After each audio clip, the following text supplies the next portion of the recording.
देखो आपको हम क्या पढ़ा रहे थे, यही क्लास 11 है। अब चैप्टर हमारा चल रहा है ट्रिग्नोमेट्री सर्कुलर फंक्शन। अब क्वेश्चन आपका ये क्वेश्चन करने से पहले आपको ये क्या आना चाहिए, फार्मूले। क्योंकि इस क्वेश्चन में फार्मूला कौन सा यूज करेंगे, sine C plus sine D, ये यूज करेंगे और ये यूज करेंगे। ठीक है, तो sine C plus sine D, 2 sin c plus D by 2 into cos C minus D by 2। तो ये फार्मूले हर एक बच्चों को आते हैं। इसमें बच्चों को थोड़ा कन्फ्यूजन होती है। अगर प्लस है तो कॉस में क्या है, आपके टर्म्स रेशियो जो है आपके कॉस में ही रहेंगे। यदि यहाँ पर ये माइनस लगा हुआ है तो आपके जितने रेशियो सब साइन में ही रहेंगे। इसके दो फार्मूले होते हैं, एक ये होता है और एक ये होता है। ये कहीं से नहीं आया है, इसी से बन के ही आया है। क्योंकि हम जानते हैं वी नो डैट कि साइन माइनस थीटा क्या होता है, माइनस का साइन थीटा होता है।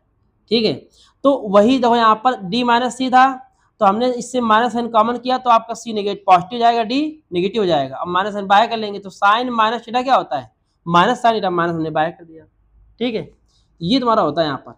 अब आते हैं क्वेश्चन में। देखो क्वेश्चन लिखा है sine 7x plus sine 5x plus sine x plus sine 3x whole upon cos 7 plus cos 5 plus cos 9 plus cos 3 equal tan 6x। अब प्रॉब्लम आपको यहाँ पर ये आएगी कि सर हम इनमें से कौन सा टर्म किसके साथ लें। ठीक है, अब आपको दिमाग ये लगाना है अकॉर्डिंग टू जो हमें टर्म्स एक्सपेक्ट करना है वो अकॉर्डिंग टू आरएचएस। आरएचएस बोलेगा कि आप कौन सा टर्म्स लीजिए। अब कैसे बोलेगा, देखो ये क्या लिखा 6x लिखा हुआ है और हमें भी नोट हम जानते हैं कि sine C plus sine D क्या होता है, 2 sin c plus D by 2, C plus D by 2। तो 7 प्लस 5 करेंगे कितना आएगा 12 और 12 डिवाइड बाई 2 करेंगे कितना आएगा 6 आएगा और 60 तो हमें चाहिए। अब बताओ 9 3 कितना होता है 12 होता है और 12 को 2 डिवाइड करेंगे कितना आएगा 6 आएगा, तो 6 हमें चाहिए। तो इसका मतलब कि हम अगर 7 प्लस 9 ले लें तो 7 प्लस 9 कितना होता है आपका 16 और 16 डिवाइड बाई 2 कितना होता है 8। क्या हमें यहाँ पर 8x चाहिए, क्या नहीं चाहिए ना। तो अकॉर्डिंग टू हमें आरएचएस यहाँ पर ये टर्म्स क्या करना है, कंसिडर करना है। तो आते हैं, देखिए यहाँ लिखेंगे टेकिंग एलएचएस। क्या लिखेंगे, taking LHS sine 7x plus sine 5x plus ऐसा करें, यहीं पर कर लें, ब्रैकेट यूज कर लें क्वेश्चन में, इधर ये और ये। अब 7 प्लस 5 12 हुआ है तो यहाँ पे 7 प्लस 5 क्या हो जाएगा, क्योंकि जब साइन अपॉन कॉस बनेगा तो क्या बनेगा 10 आएगा। तो हमें यही बनाना है यहाँ पर। अब देखते हैं sine C plus sine D, 2 sin c plus D by 2, 2 sin c plus D, तो c plus D 7x plus 5x upon 2, तो 7x plus 5x upon 2 into cos c minus D by 2। अब यहाँ पर ये देखिए plus और लिख दे इसको थोड़ा सा छोटा लिखना पड़ेगा, आएगा नहीं बोर्ड में। Cos 9x minus 3x point 2। अब आते हैं प्लस 7x आएगा आपका, कितना आएगा ये लिख रहे हैं sine C plus sine D, 2 sin c plus D by 2 into cos C minus C कितना है 7 और डी कितना है 5। अब आते हैं प्लस, ये plus sine C plus sine D, 2 sin c plus D by 2 9x plus 3x upon 2 और into cos c minus D by 2, तो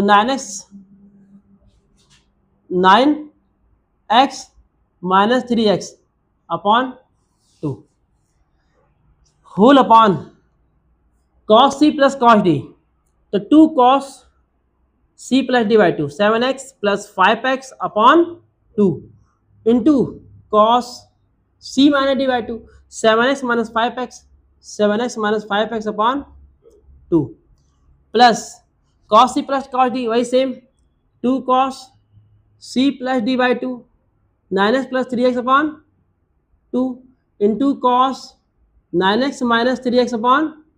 any problem, any doubt, any questions, continue. तो 7 plus 5 6 12 upon 2 we can write. बेटा हंसने से क्या होता है ना कि आधा कॉन्सेंट्रेट मुंह पर जाता है, तो थोड़ा कैसे कम निकालिए तो ज़्यादा बेस्ट रहेगा।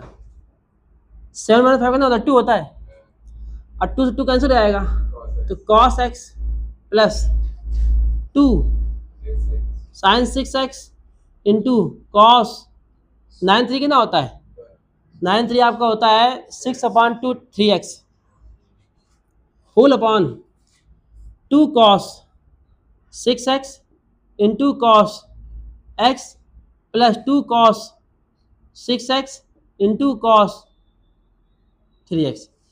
अब बताइए इसे कॉमन क्या दिख रहा है ऊपर से? कॉमन देखें तो 2 sin 6x क्या दिख रहा है? रिमेनिंग cos x और प्लस cos 3। Any problem?